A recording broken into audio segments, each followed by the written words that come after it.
क्या मार्च लूट, मार्च लूट महोदय, मार्च लूट, मार्च लूट महोदय, मार्च लूट। सदन में जब यह बात नेता प्रतिपक्ष तेजस्वी यादव जोर जोर से चिल्लाने लगे तो सभी सन्न रह गए। हाथों में कागजों का बंडल लिए वो एक एक विभाग की पोल खोल रहे थे। वह कह रहे थे कि जैसे तैसे पिछले बजट के पैसे को खर्च कर लूट लिया गया है महोदय। मार्च 2022 तक का खर्च का पूरा पूरा ब्यौरा खाका लेकर वह सदन में बोल रहे थे।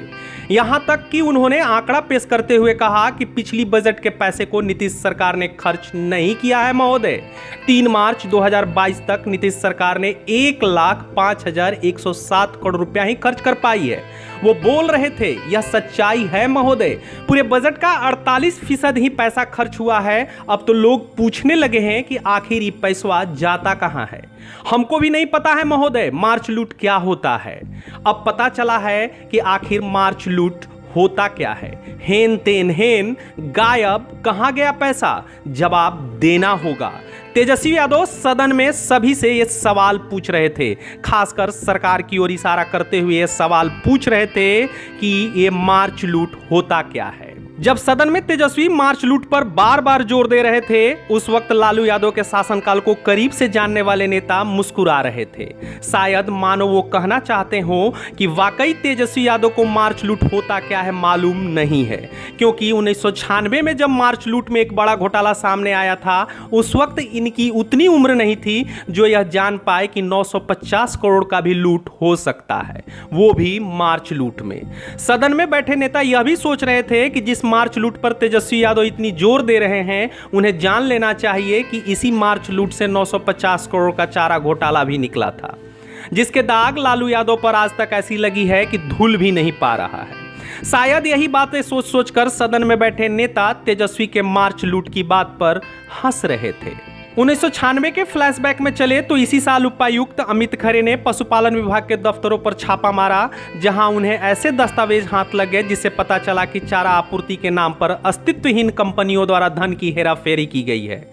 जिसके बाद चारा घोटाला सामने आया। जब इसके तह तक जाने की कोशिश की गई तो पता चला कि ऊपर से दिखने वाला यह घोटाला अंदर से बहुत बड़ा है। 11 मार्च 1996 को पटना हाईकोर्ट ने सीबीआई को इस घोटाले की जांच का आदेश दे डाला। हाईकोर्ट की मुहर लगते ही 27 मार्च 1996 को सीबीआई ने चाईबासा खजाना मामले में प्राथमिकी दर्ज कर ली और 23 जून 1997 को सीबीआई ने आरोप पत्र दायर कर दिया।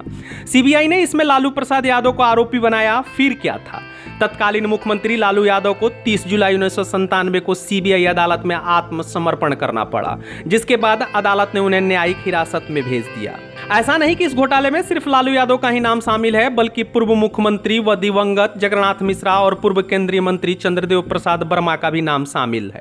जगन्नाथ मिश्रा को अग्रिम जमानत मिल गई थी, लेकिन लालू की अग्रिम जमानत याचिका खारिज हो गई थी। उन्होंने सुप्रीम कोर्ट का दरवाजा खटखटाया, लेकिन मामले की गंभीरता को देखते हुए 29 जुलाई को सुप्रीम कोर्ट ने भी उन्हें जमानत देने से इनकार कर दिया था। 5 अप्रैल 2000 को विशेष सीबीआई अदालत ने मामले में आरोप तय किया और फरवरी 2002 को रांची की विशेष सीबीआई अदालत में सुनवाई शुरू हो गई थी।